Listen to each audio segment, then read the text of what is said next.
Assalamualaikum warahmatullahi wabarakatuh. Shalom, Om Swastiastu, Namo Buddhaya, salam kebajikan dan salam sejahtera bagi kita semua. Hai semuanya, perkenalkan nama saya Jocelyn dengan NPM 2351062 dari kelas 4 IHMB jurusan Ilmu Hukum yang merupakan mahasiswi semester 4 Universitas Internasional Batam.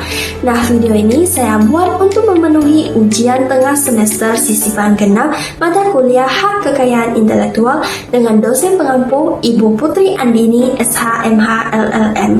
Hal yang akan saya bahas dalam video ini yaitu mengenai yang pertama definisi dan jenis-jenis kekayaan intelektual dalam industri kreatif, yang kedua tantangan yang dihadapi dalam perlindungan kekayaan intelektual, yang ketiga tentunya saya akan membahas contoh kasus nyata yang menunjukkan pentingnya perlindungan kekayaan intelektual dalam industri kreatif, yang keempat saya akan membahas dampak perlindungan kekayaan intelektual terhadap inovasi dan ekonomi kreatif, dan yang terakhir tentunya saya akan membahas bagaimana sih analisis kritis saya sebagai mahasiswa mengenai rekomendasi ataupun saran bagaimana perlindungan kekayaan intelektual itu supaya dapat ditingkatkan. Yuk simak lebih lanjut. Nah, sebelumnya kita pasti pernah dengar yang namanya kekayaan intelektual dan juga hak kekayaan intelektual, di mana hak kekayaan intelektual dan kekayaan intelektual itu adalah dua hal yang berbeda, di mana kekayaan intelektual itu adalah kekayaan yang bersumber dari hasil olah pikir atau intelektual manusia yang memiliki manfaat ekonomi.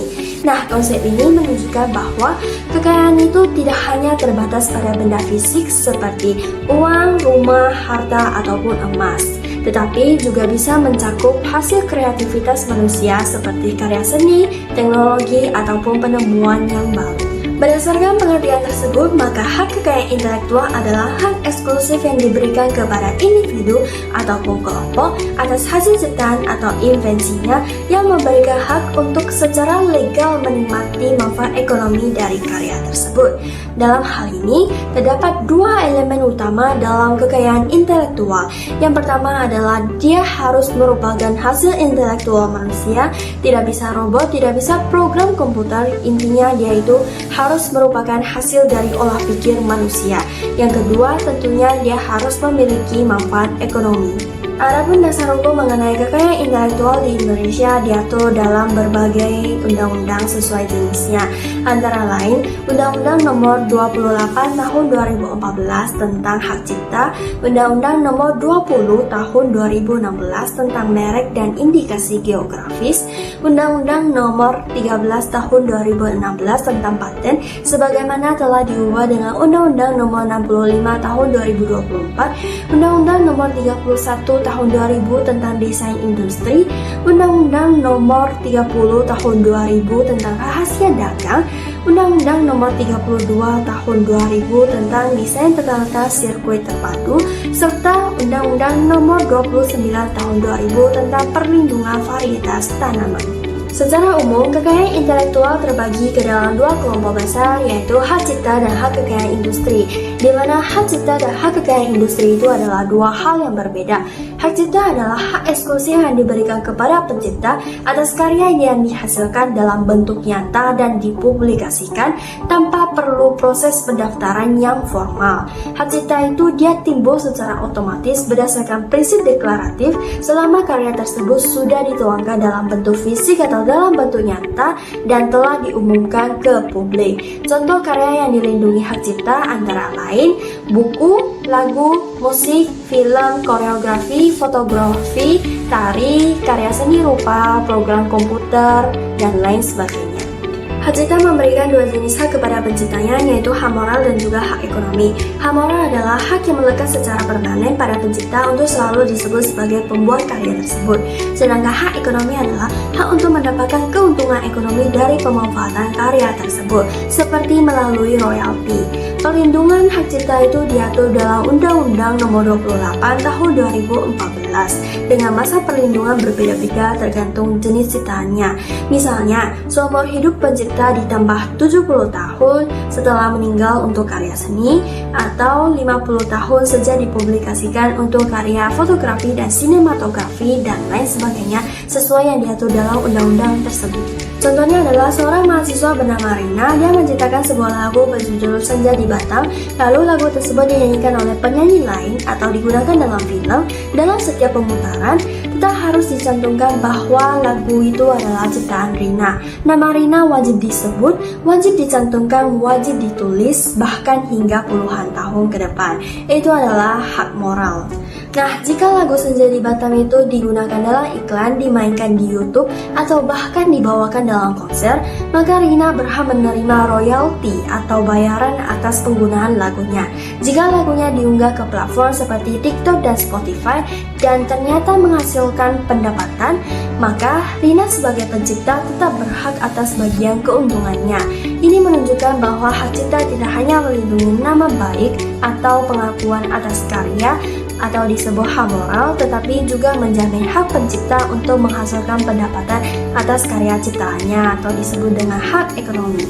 Sementara itu, kelompok yang kedua adalah hak kekayaan industri, yaitu hak atas kekayaan industri yang berkaitan dengan sektor industri, perdagangan, dan bisnis, serta wajib didaftarkan terlebih dahulu untuk mendapatkan perlindungan hukum.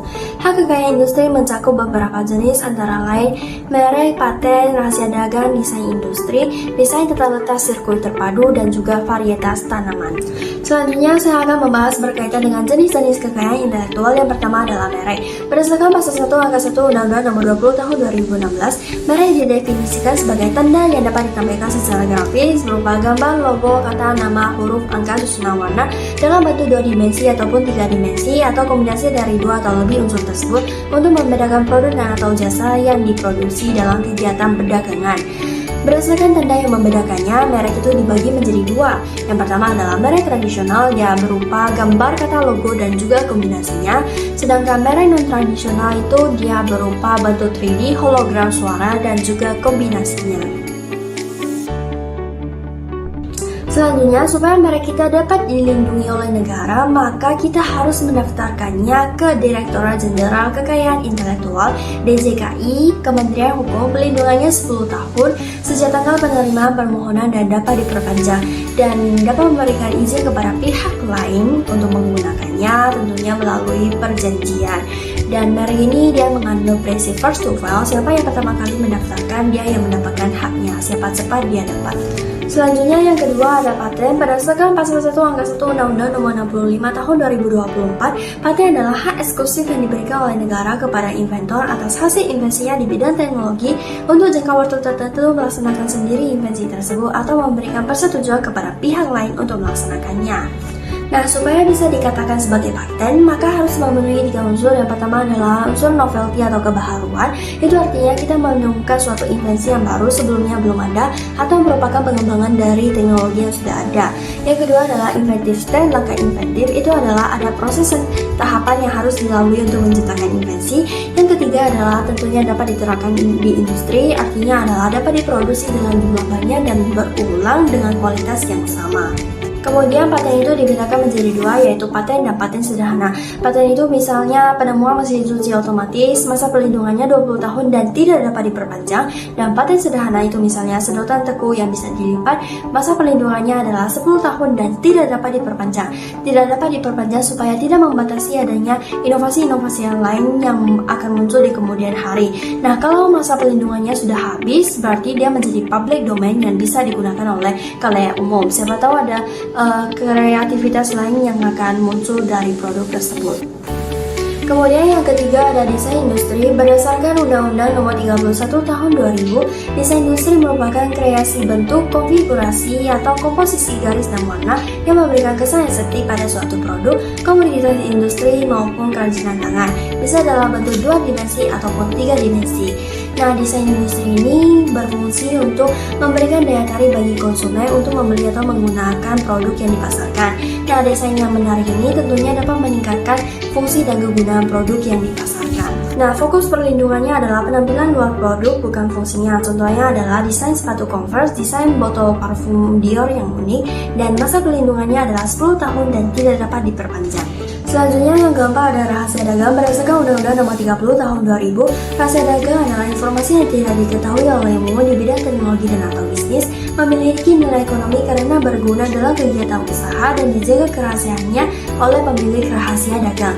Nah, lingkup rahasia dagang itu meliputi metode produksi, pengolahan, dan juga penjualan, dan juga informasi lainnya. Contohnya adalah riset rahasia Coca-Cola, strategi pemasaran algoritma Gojek. Nah, kemudian rahasia dagang ini tidak perlu didaftarkan, asalkan dia tetap menjadi rahasia, tidak diketahui oleh umum, itu secara otomatis sudah dilindungi oleh hukum. Selanjutnya ada desain tata letak sirkuit terpadu, itu diatur dalam Undang-Undang Nomor 32 Tahun 2000, di mana data itu merupakan kreasi berupa rancangan peletakan 3 dimensi dari elemen aktif dalam sebuah chip atau sirkuit yang saling terhubung untuk menghasilkan fungsi elektronik. Contohnya adalah tata letak chip prosesor dalam smartphone, rangkaian dalam kartu memori secure digital atau SD. Nah, perlindungannya berlaku selama 10 tahun dan tidak dapat diperpanjang. Itu 10 tahun dihitung sejak tanggal eksploitasi komersial pertama atau tanggal penerimaan permohonan pendaftaran. Tentunya tidak dapat diperpanjang ya. Kemudian jenis kekayaan intelektual yang terakhir adalah varietas tanaman, di mana dia diatur dalam Undang-Undang Nomor 29 Tahun 2000. Varietas tanaman adalah hasil pemulihan tanaman yang memiliki karakter khas dan unggul, seperti tahan hama atau produktivitas tinggi. Contohnya adalah padi IR64, di mana dia tahan penyakit dan cocok untuk iklim Indonesia. Kemudian melon Apollo S1 rasa manis dan memiliki umur panen cepat. Masa perlindungannya itu beragam tergantung jenis tanamannya, biasanya sekitar 20-25 tahun, dan itu harus didaftarkan. Nah, semua jenis kekayaan intelektual tersebut bertujuan untuk melindungi hasil kreativitas manusia dalam dunia industri kreatif agar tidak dicuri atau disalahgunakan oleh pihak lain. Masing-masing memiliki masa perlindungan dan aturan yang berbeda-beda. Nah, perlindungan kekayaan intelektual di Indonesia masih menghadapi tantangan yang besar. Salah satunya adalah rendahnya kesadaran masyarakat dan pelaku usaha tentang pentingnya mendaftarkan dan menjaga hak kekayaan intelektual. Banyak pelaku industri kreatif tidak menyadari bahwa merek, desain, atau karya mereka itu bisa disita jika tidak dilindungi secara hukum. Selain itu, lemahnya penegakan hukum dan masih terbatasnya edukasi publik itu juga dapat menjadi hambatan yang serius. Contoh nyata yang menunjukkan pentingnya pelindungan kekayaan intelektual dapat dilihat dalam kasus warung makan Ibu Gambreng versus nasi gambreng Bu Esti. Dalam kasus ini, pihak terduga awalnya menerima waralaba, justru kemudian mendaftarkan merek yang serupa tanpa izin dengan itikat tidak baik. Mereka menggunakan nama yang mirip untuk membuka cabang yang baru, menimbulkan kesan seolah-olah berasal dari pemilik asli. Akhirnya, Mahkamah Agung memutuskan membatalkan merek yang tergugat karena terbukti menjiplak dan menyesatkan konsumen. Nah, perlindungan kekayaan intelektual memberikan dampak yang sangat besar bagi industri kreatif. Perlindungan kekayaan intelektual yang kuat dapat mendorong pelaku usaha untuk terus berinovasi tanpa takut ditiru. Hal ini dapat menciptakan iklim usaha yang sehat, meningkatkan daya saing, dan juga mendorong pertumbuhan ekonomi kreatif secara nasional. Karena itu, perlindungan kekayaan intelektual itu harus ditingkatkan melalui yang pertama adalah edukasi menyeluruh bagi pelaku usaha mikro kecil menengah atau UMKM dan juga kreator. Yang kedua adalah penyederhanaan proses pendaftaran. Yang ketiga adalah penegakan hukum yang tegas terhadap pelanggaran. Yang terakhir adalah kolaborasi antara pemerintah, pelaku industri, dan juga masyarakat. Dengan perlindungan yang kuat, kreativitas anak bangsa bisa berkembang tanpa batas dan tetap terlindungi. Demikianlah penjelasan materi singkat dari saya. Terima kasih atas perhatiannya dan mohon maaf apabila ada kesalahan ataupun kekurangan dalam penyampaian materi ini. Dan saya akan menutupnya dengan sebuah bait pantun. Pagi-pagi menanam pepaya, sore hari panen di ladang. Kalau punya ide dan karya, daftarkan segera, jangan dipandang ringan. Bye-bye.